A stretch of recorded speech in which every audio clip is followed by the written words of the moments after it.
All right, welcome to the Brothers Podcast with Chris and Rob.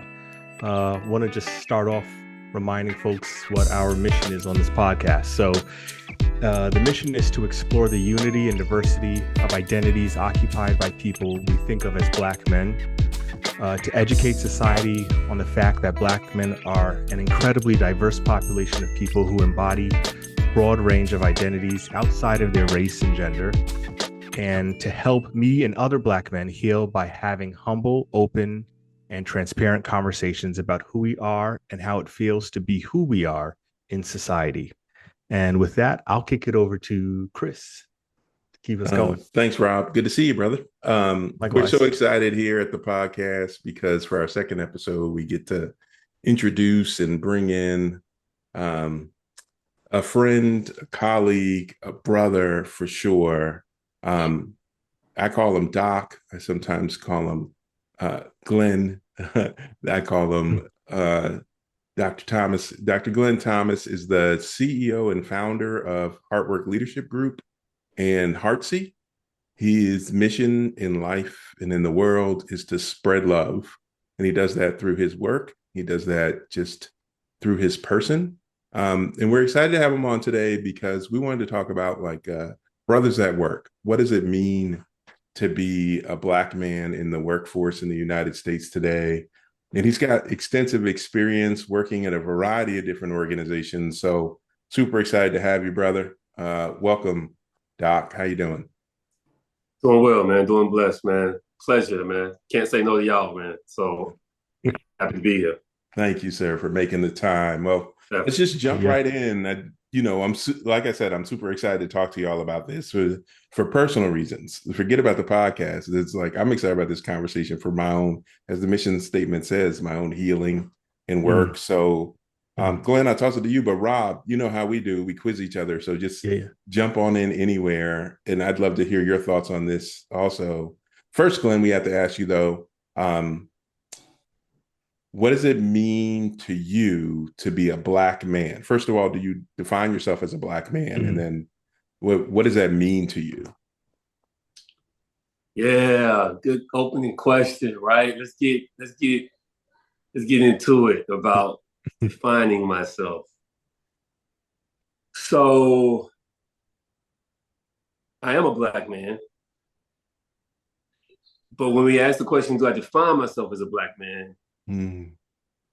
I instinctively would say no. So I am more on the side of not shying away, but I lean towards the side of I am super complex. So defining myself as a Black man, which is obviously what you see initially, man, Black. You see that's just initial what most people see. So it's easier to say how you define oneself as what people first see. But for me, man, I do define myself. When I think of myself first and foremost always as a child of God. Like if you would say like, what do you think of yourself? First, child of God, bro. Like off the rip. Right. I know I'm a Black person. I know I'm a Black man, but I don't define myself as such because I believe, I believe, in the spiritual sense of things, where I wish to be in my space. Like that's where I wish to live more so in the spiritual space. Black, white, that's kind of like 10 steps down the road. But to that effect, in America, talk about it. In America,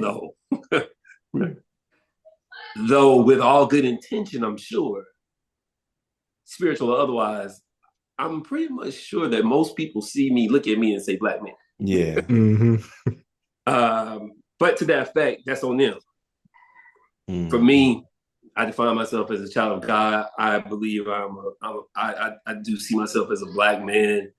I also see myself as a father. I see myself as a husband. I see myself as a brother. I see myself as a fraternity member. I see myself as a nephew, as a son.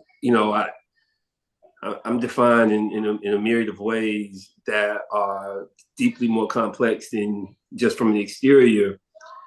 But again, back to what we know to be true in this country, and I think globally, when we step into other places internationally, especially when you open your mouth, you're now a Black American, a Black American man. And so the short of it is no and yes. Right.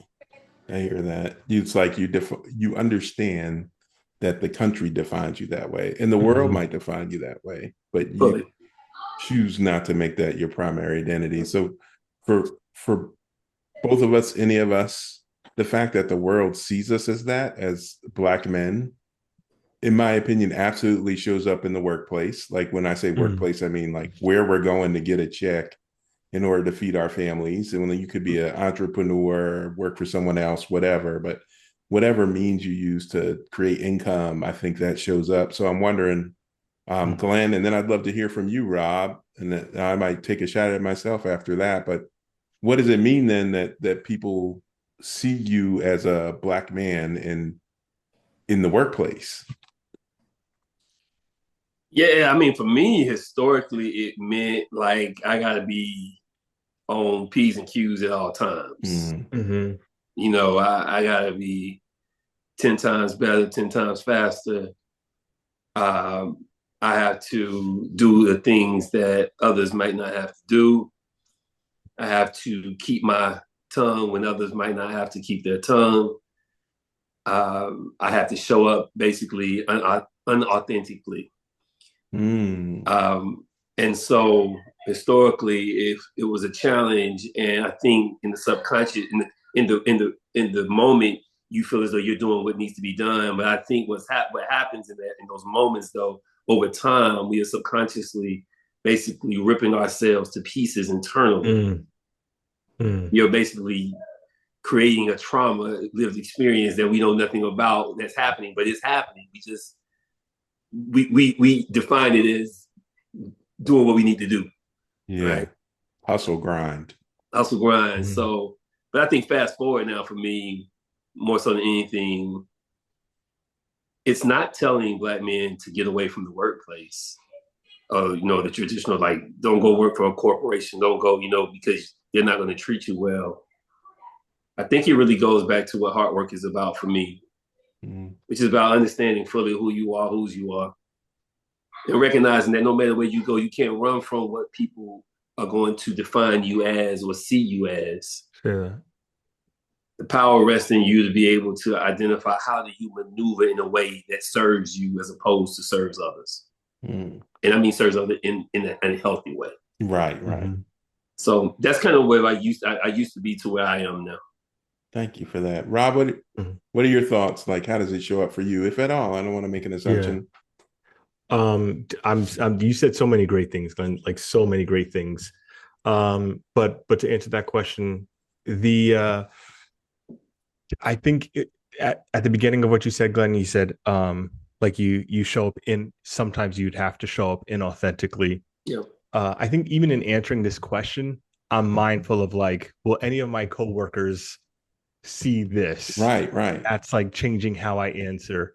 So it spreads, like it's in the workplace, but it spreads out specifically because of social media and stuff. But that being said, I'm still going to be myself. And it means that, like you said, Glenn, I'm doing twice the work. I'm doing the role of the job description assigned to me, but I'm also doing the role, I'm also performing to fit in, to blend in, to not make too many ways, but to also play the part, because I need the check. I need to provide for myself and the family. So there's like double, it means that I'm working 2 times and I have to be twice as good at it also just to stay employed.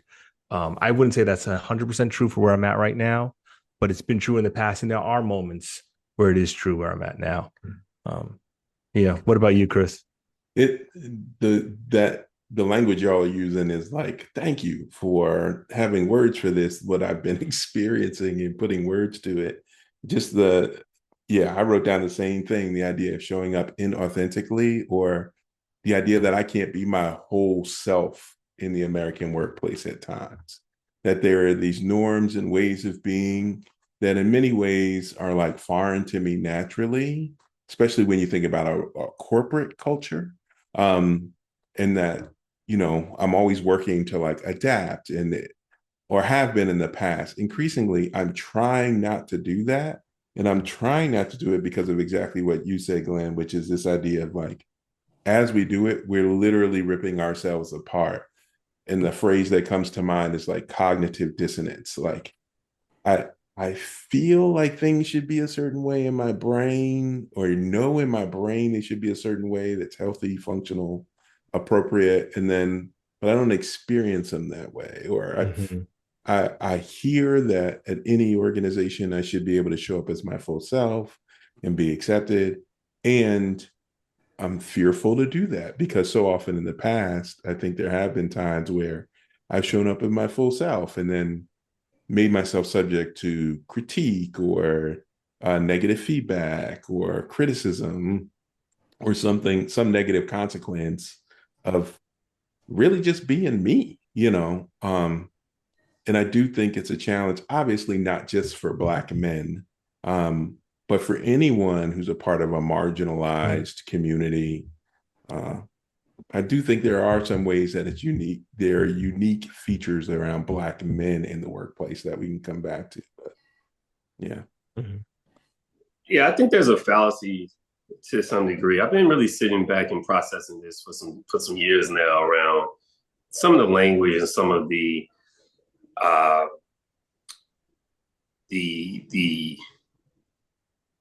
guess this idea behind organizations, trying to recruit talented individuals through the auspices of, I want you to come, we're creating an organization where you can come as your full self. I don't believe that anymore. I don't believe that organizations truly mean that. And I don't even know if it's actually malicious in nature. I think it sounds good. I think it feels good. I think it checks a box in the recruitment space now where we're trying to get people who really are looking for places that are more welcoming. But I don't believe that organizations are really structured. And I mean organizations by the definition of what an organization is, are really designed to welcome people as their full selves. And I think that we have to have, and I think now that definitely impacts people who we would consider not of the majority of the population, right? Women, people of color, you name, whatever that people of color dynamic is, where you have, especially in these large organizations whereby in which they are predominantly white and predominantly, depending on what kind of industry, predominantly white female, if it's, say, retail. I come from a retail space as well. That space wasn't built for me. That space was built for white women.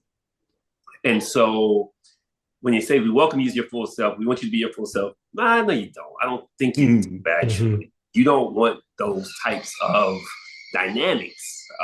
You're not built that way. And so I think we should, as Black men specifically, as we sit here and we think about us in the workplace, even before questioning like what's that experience, I now would ask the question, do you really want me as my full self? Because I want you to be able to say, no, I do not. And I want us to be able to talk about that. Right. Why that's the case. Yeah. It's just like asking America, do you want us to be equal? Or do you want there to be equity? By your actions as a country, you don't. So it's kind of that whole idea, right? It's this idea of saying one thing and your actions demonstrate wholly something different. Let's just call out the elephant in the room. Like, if you really don't want that, let's talk about it. Let's just talk about it. Yeah. We're used to it. That's kind of when you said that, I was like, I don't think they really want that. I don't think organizations want that, actually. Right. So I mean, I just thought that's a good something to tug on, because I think we're walking around, I say we in loosely, but I think we collectively are walking around in some way believing that organizations genuinely want those of us who are not traditionally of the normal the traditional population who we walk around thinking that they genuinely, in some cases, do want us to show up as our full, authentic selves. And that, to me, I think that's true. And I don't think we should go down there. I don't think we should continue to go down that road. Mm-hmm. Question for both of you all. I have been on the receiving end of this, and now of what you just described, Glenn. And I would say right now I'm at a place of like skepticism, a little bit jaded. Like, I don't want to hear anything. You're going to lie to me. Organizations are going to organization. Yes. They're going to look out for themselves. Or he's going to org. They're going to do it. But again, the reality is I need this check. I have myself and these kids and my wife. So how do you all navigate like not becoming, or do you navigate not becoming jaded, angry, bitter about like the fact that you're being gaslit and you just have to do it? I'm gonna jump in here, Glenn, because I also want to add something to what you were saying about like America, and I'm going to answer your question, Rob, in the process. Like what you said, Glenn, around like, if you think about it from a perspective of, does America want Black men to be them full selves? And of course not. Like we were brought here as cattle, like, and America had once wanted us to be wholly owned and possessed by someone that could control both our bodies and our minds, use for production until it killed us, and then move on to the next cattle. And to the extent that corporations or organizations are American, that's in the ground. Like that is a part of what makes them. Particularly think about some of the corporations were created during slavery and like financially benefited from slavery. So it's built into the DNA. And as much as we try to kind of extract it out of and say, oh, well, you know, things are different now, we're going to be more progressive. And we really want you to know it's something about the fact that without any like truth and reconciliation, like they did in South Africa, we have not addressed the fact that Black bodies are used to make money for corporations. And so the piece of it is still that. And to your question, Rob, like I struggle. Like, and what's interesting is like, no matter where I go, like what organization, and I've worked for government organizations and nonprofits and in philanthropy, and I still, and I'm pointing the finger at me. I'm not shaming or blaming any organizations. I'm just saying I struggle to feel fully accepted. I struggle not to walk around triggered. I struggle not to feel like the ideas that I present or are going to be shot down, or that I can show up as my full self. And this is my final thought here, and I'd love to hear yours, Glenn. It's been my experience that no one wants my full intellectual capital. Like no one wants me to be really, really smart. And I'm not bragging or boasting, but I just happen to be really, really smart. And so it's hard to be that. It's hard to be really, really smart and have ideas and want to be innovative and move forward in organizations when they're like, we want you for this one thing. Yeah. I mean, I think that's awesome. Great question, first off. And I think organizations reflect the nature of our culture in this country, though. So the nature of our culture in this country is not intellectualism. It's not high intellect.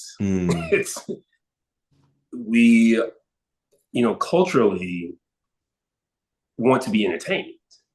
We want to be appeased. We have a level of entitlement here that is not reflective in other parts of the world. And so to that effect, organizations are, to me, a reflection of that, though. It's, we're here to do a thing, use you and your skill and your competency for what we need. Mm-hmm. We're going to exchange it with a pay rate, sometimes, well, most times unfair, and in the best of times, just enough to get you by. And in those few small percentage spaces, just overly not equitable in any sort of way, where you see the variance of CEO salaries from 1970s until now, and it's crazy, the dynamic, right? And that's only for less than half of a percent of people that are in that space, and they 100% do not look like any of us in that sense. All that being said, though, I think like you said, Rob, organizations are going to org. Like, they're going to do what they do for as long as they exist in this country. And I think for Black men, again, the power of, we talk about power dynamics, a lot of hard work. Power within is something that I beg leaders, period, but people of color especially, because there's a certain level, there's a trauma that's happening internally that we don't talk about, right? Yeah. Like, I'm like, our power within, it needs to be something that we are having not only conversations about, that we are having like group talk, group work. Like, it needs to be actively ongoing, because you said something, Rob, that also triggered me. You said, and this is a phrase I hear more than not, you said, because I know I need this check. Organizations know we need these checks too. Yeah. Big facts. Yeah. They know it.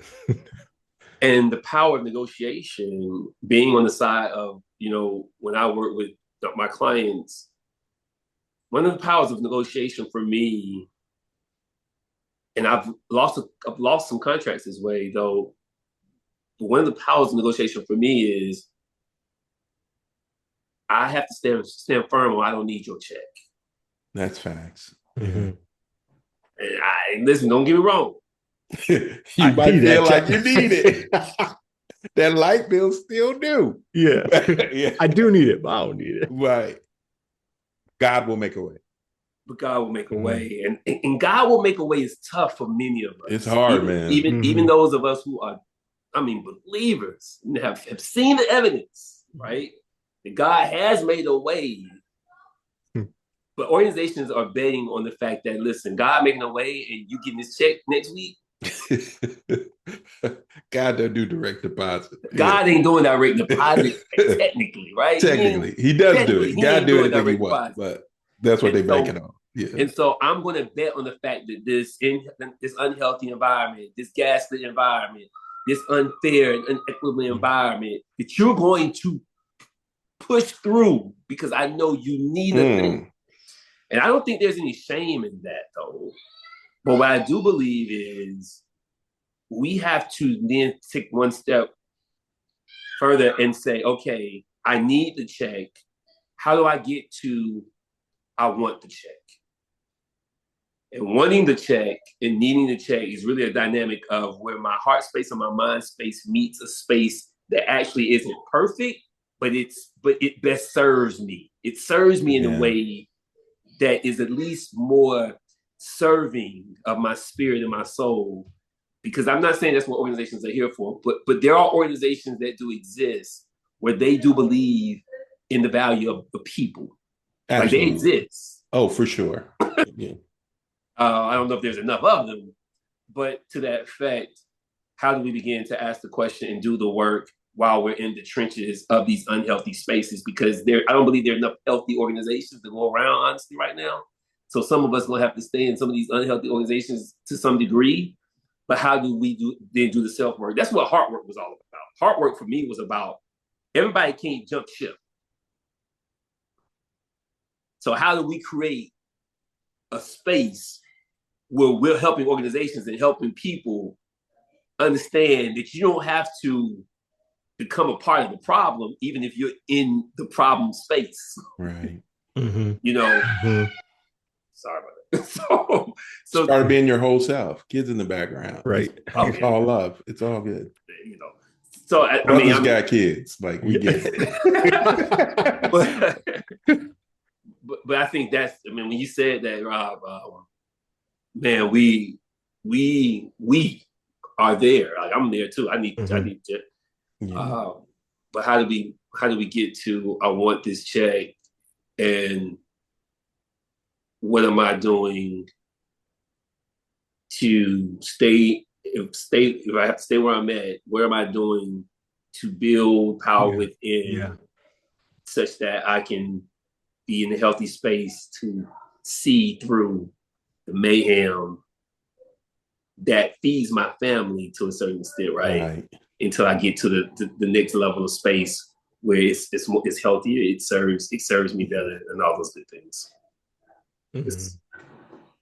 I love the idea of like, hey, it's reminding myself that's an active choice, that it's something I want, and kind of the idea of like, how do I navigate through this space and make it work for me? You know, in the meantime, while always being open to the idea that there's more available to me. There might be in a different space that works for me better now, or it might work better for me at a different time. And the thing that's the biggest challenge for me as a Black man working in these spaces, and it might be part of my Black male identity, it might just be unique to Christian, is this idea, like you said, Rob, of gaslighting. And just like, even the way you said it, Rob, was like the acceptance that you're going to be gaslit. And when I say gaslighting, I mean like the idea that people will tell you one thing, but then the way it actually operates is something else. And for me, I think part of my, character, belief system, values is, I remember a brother, a friend of mine, who was like, man, you really make your yay, yay. Like the Bible says, your yes should be yes. And you shouldn't have to swear or make promises, just make your yes, yes. And he said, you really make your yes, yes. Like, and I was like, why is that such a foreign concept? Like, what is happening in the world that when people say, hey, I'm going to do X, that someone gets surprised that you consistently do X when you say it? And so to me, it's this idea of, and you talked about it, Glenn, hey, we're going to be this type of organization. We're going to do these types of things. We're going to do that. And then you look at like what actually happens and you're like, well, that doesn't align. And it's not even in an aspirational way. We're not even like making progress towards those things. And again, not naming any specific organizations, I think there's a cultural problem of our country, not of a particular organization. And so people say, well, they have good intentions. And I'll never forget a classmate of mine, Chris Love. They were trying to shut down the Black dorm at University of Pennsylvania when I was an undergrad. And we go to the faculty meeting or this president's meeting to argue to keep our dorm. And he said the road to hell was paved with good intentions. And so I think just the idea of like good intentions are not enough. Like good intentions, I always hear Kenrick's voice now when I say not enough. It's not enough. But but it's like good intentions aren't enough. And when you say like our intent is to do this, but you don't take the steps to do it very clearly and concretely, then you're gaslighting people. And that's hard for me because it's a moral thing for me. Can I be pessimistic a little bit though? Well, join the club. Come on. Because before I went to University of Charleston, when I did my assessment, we did our assessments before we started coursework, I rated all positive and high on all the charts except for pessimism. And I got my optimism back, honestly, over the past 5 years. Oh, praise God.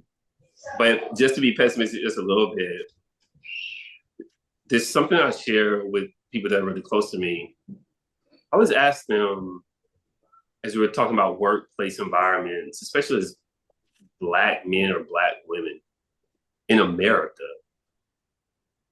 I always ask them, like, and it's kind of tongue in cheek, Like, what do you expect?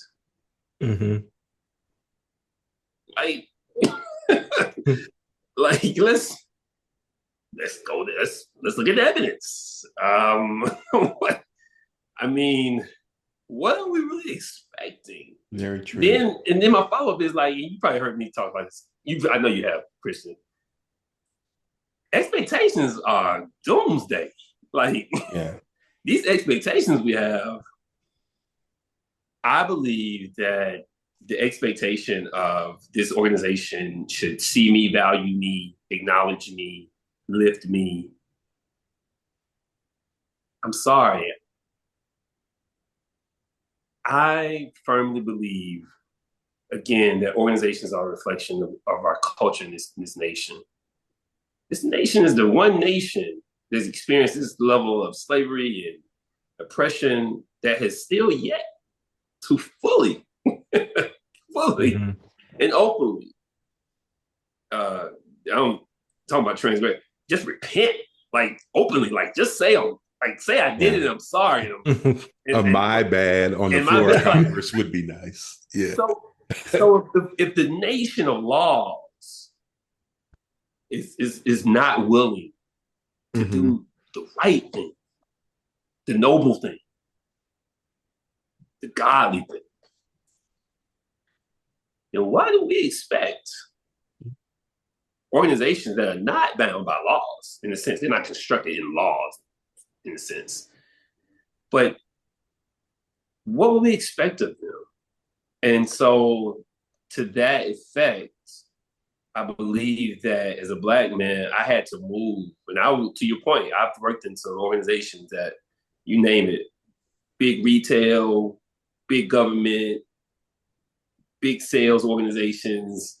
Like, I've worked in enough big nonprofits. Like, I work in enough organizations now that I had to come to the realization, no matter what the mission of the organization was, I realized my expectations were not rooted or founded in spaces of real evidence, actually. Mm-hmm. They weren't.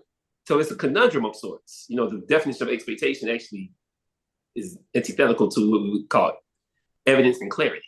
So it's not even, they don't even go together. So, and so my question then becomes for us, before we take that job, before we, say yes to the role, are we saying yes to the role with expectations? Mm-hmm. Or are we saying yes to the role with an understanding that evidence is yet to be seen and found in this organization, that they actually are going to value me, see me, lift me? So to that effect, I'm going to enter into the role, into the organization with a level of gratitude to have an opportunity to exchange my time for money so I can investigate whether or not this is a space that is safe for me. Mm. And if it's not, then I will continue to exchange time for money until I find an organization that is. Mm-hmm. I think that's my pessimistic voice, but that's honestly I believe that, though. That's rational. I mean, you can call it pessimism, but it's very rational. Just It made me think of Adrienne Marie Brown and Emergent Strategy, this book that they wrote. It's about social movements and how to move them forward. One of the things Adrienne Marie Brown talks about is the idea of fractals. I might be saying it wrong. Forgive me if I am, but just the idea like, hey, if you can't create, I heard them talk one time, and the example they use, if you can't create capitalism and democracy on your block, like if you can't at a street level or a household level get people to vote on ideas, implement it, and have a peaceful exchange around it, what makes us think we could do it as a country?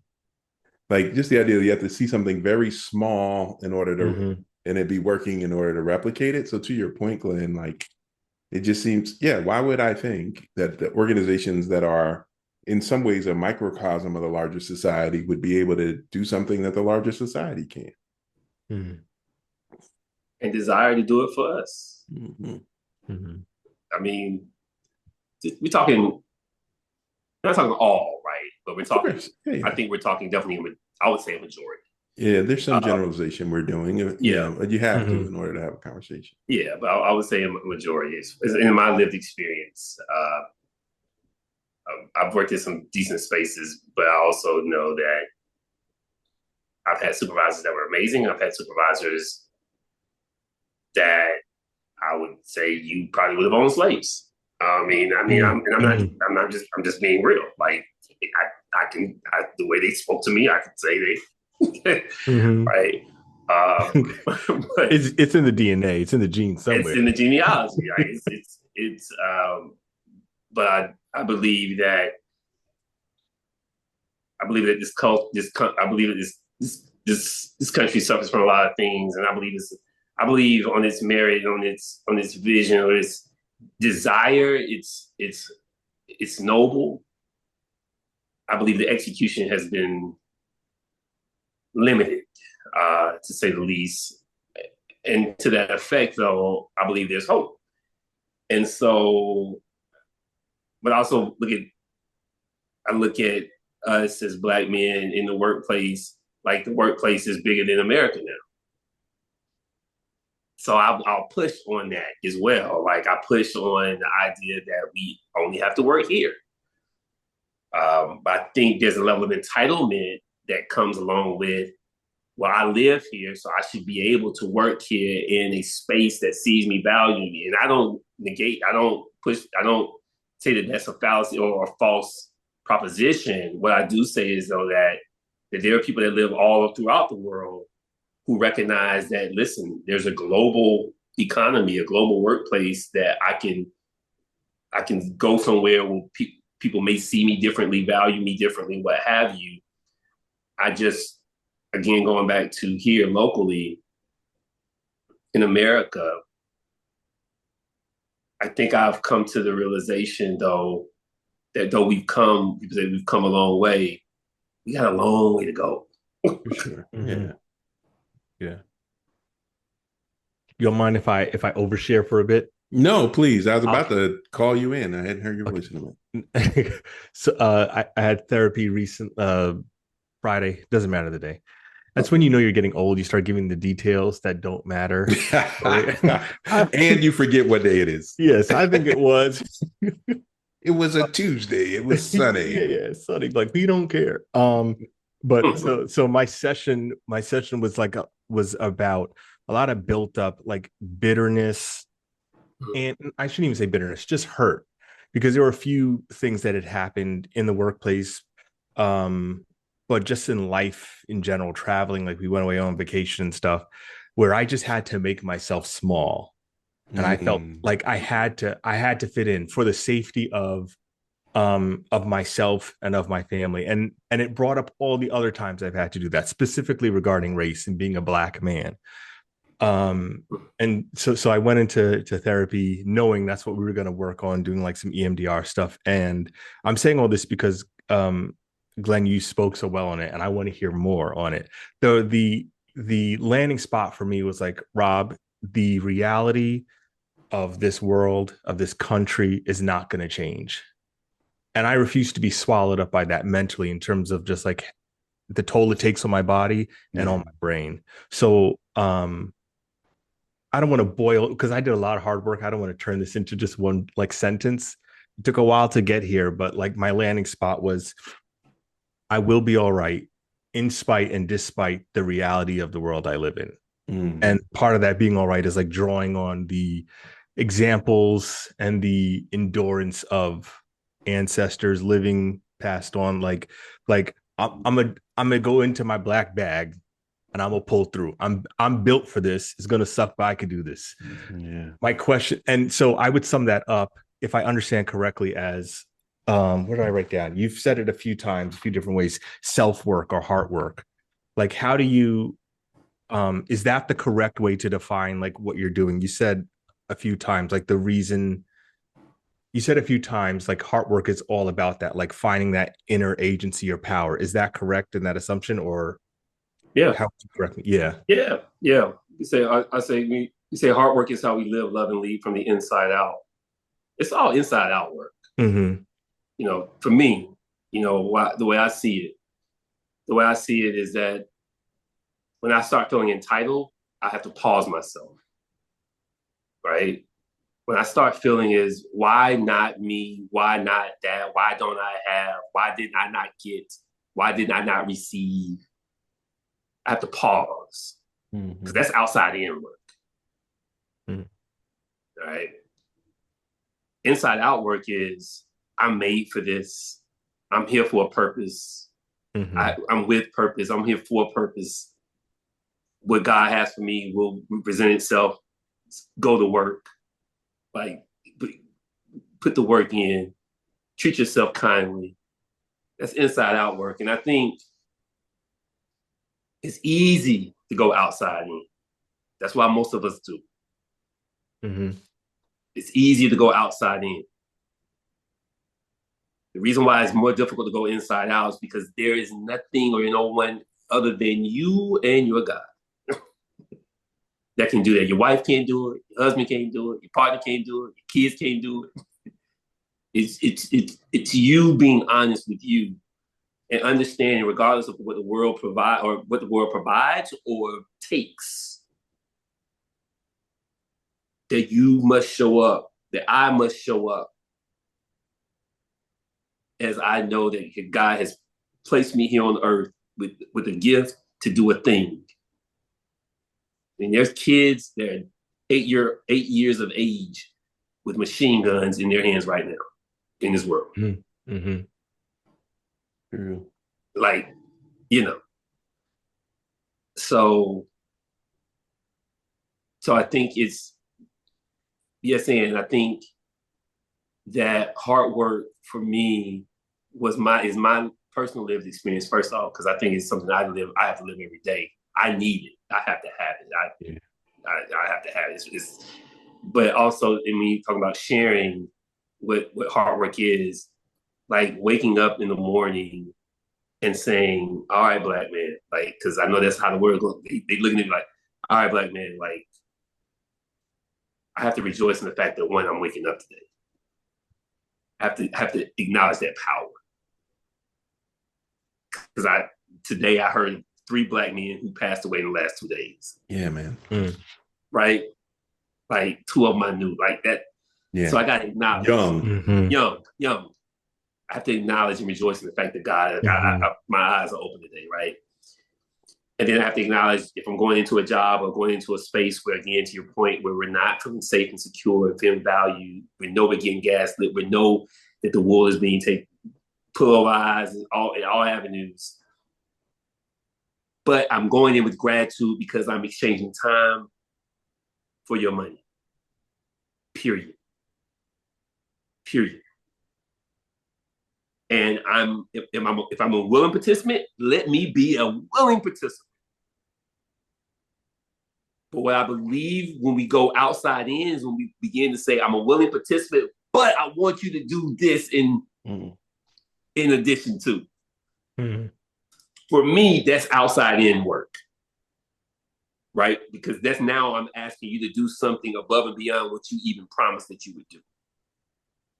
Because really what all you say you would do is, Glenn, if you give me 40 hours, I'm going to give you this amount of money. Yeah. That's it, right?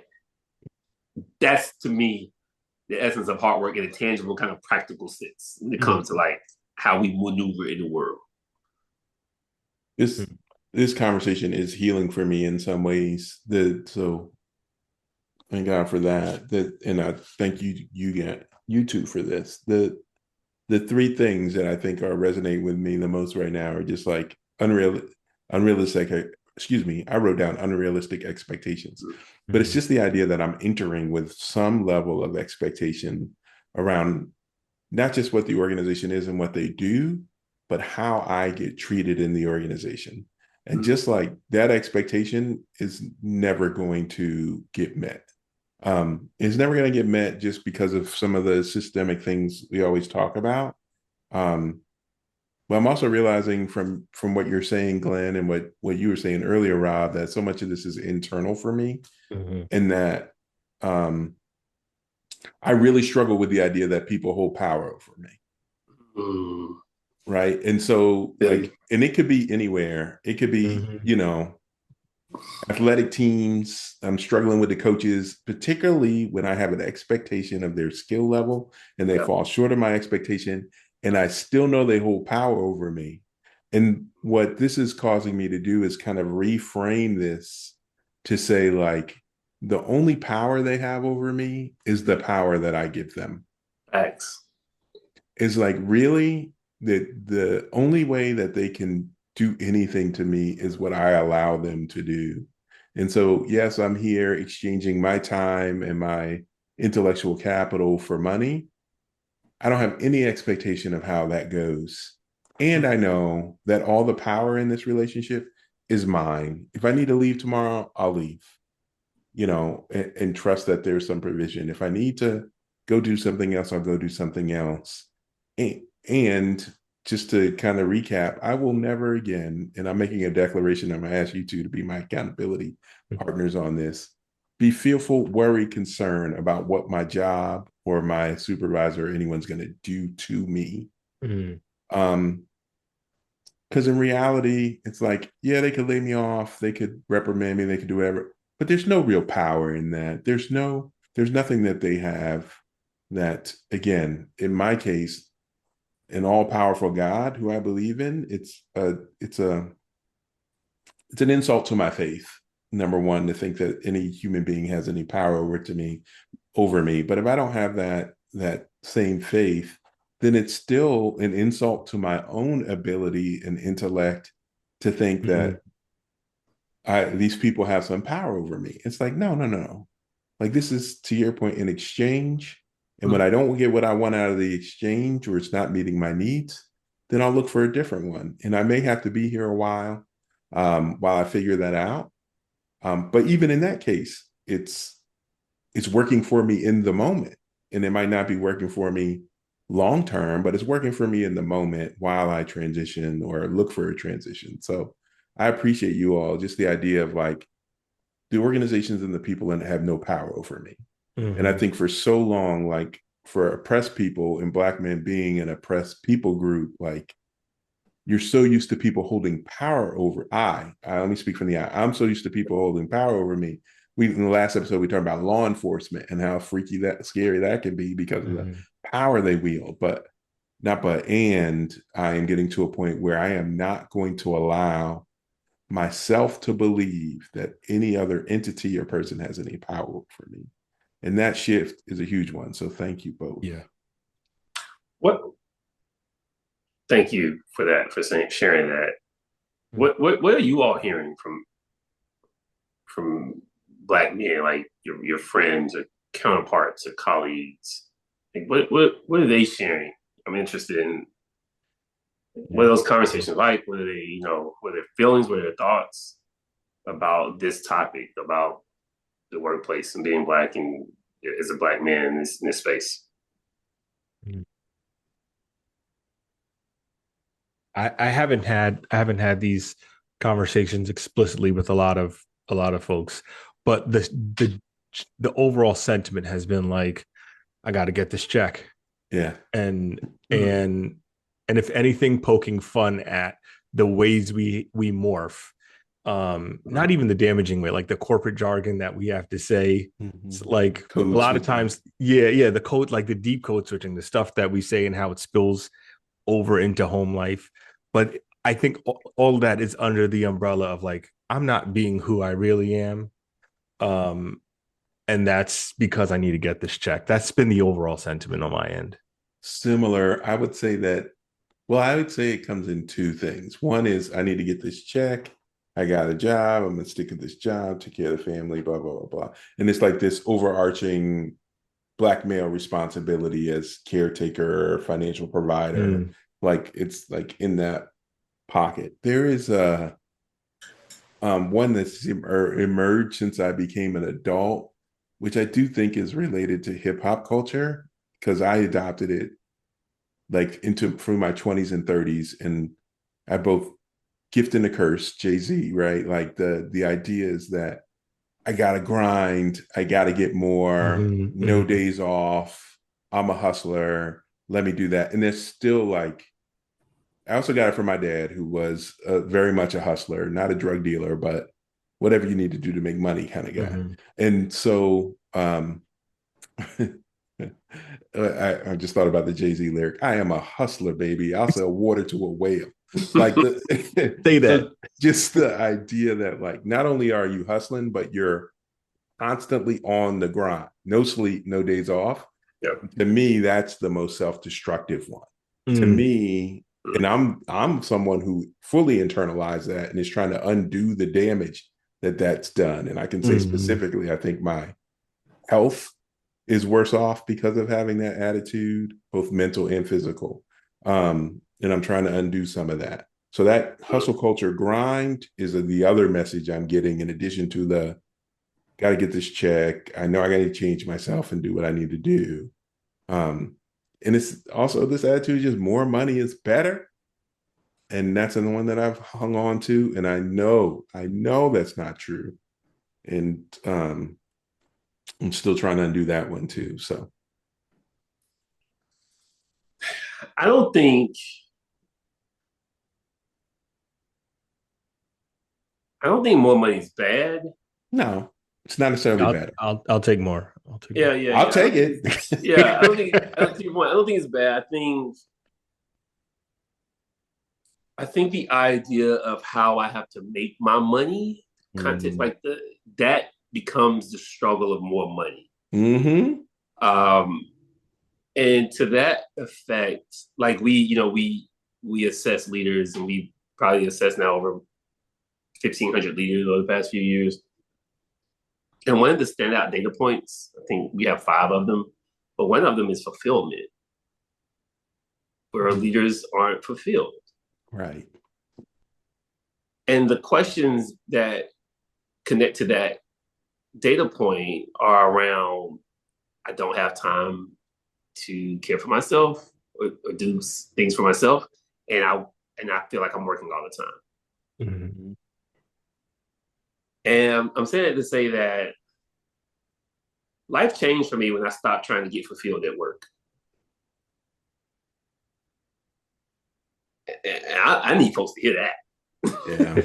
You almost made me cry because Keisha's been trying to tell me this for some time. Yeah. I mean, trying to get fulfillment at work is, I would say, I'm not going to say it's a dead end road, but it's close to it.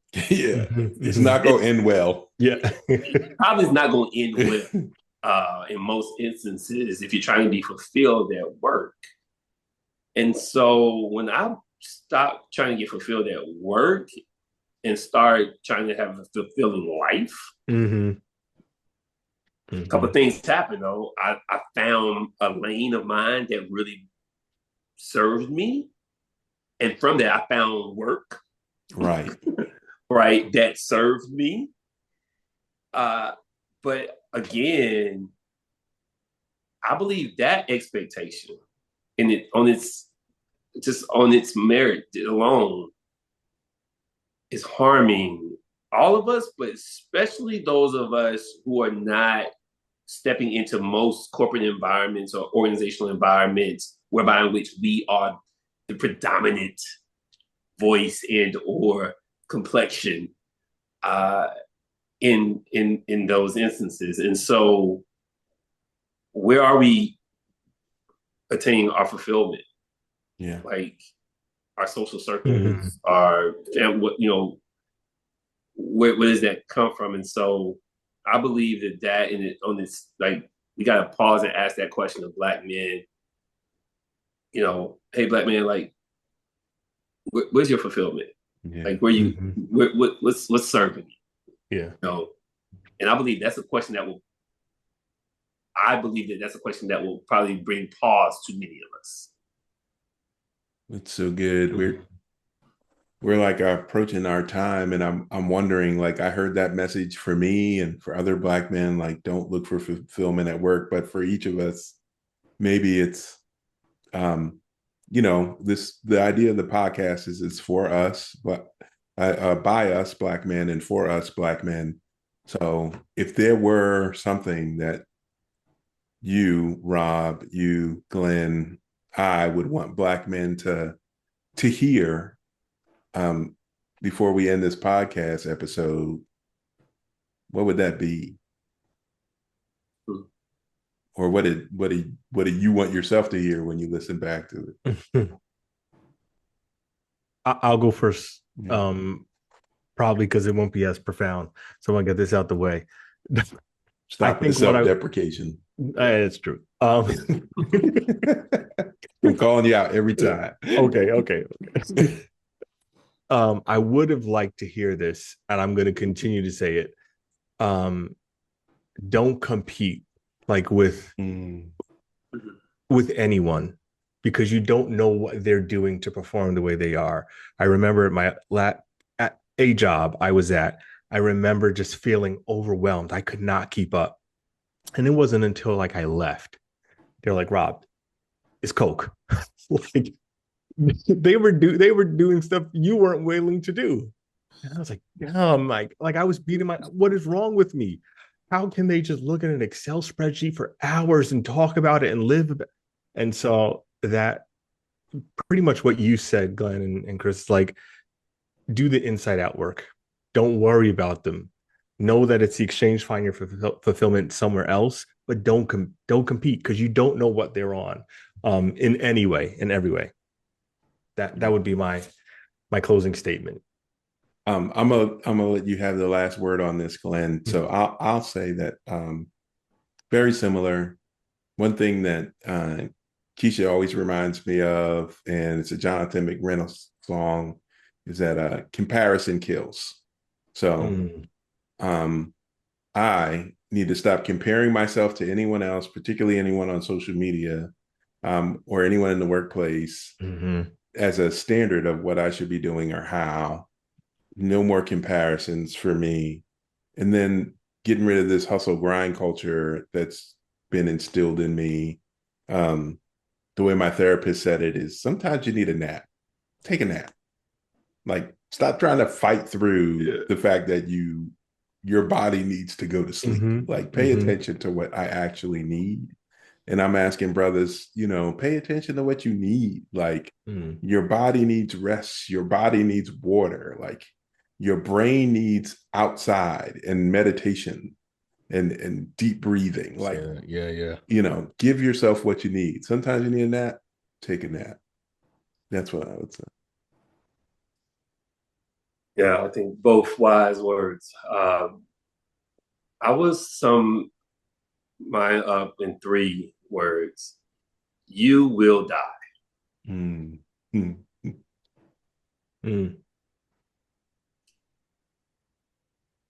So while you're living,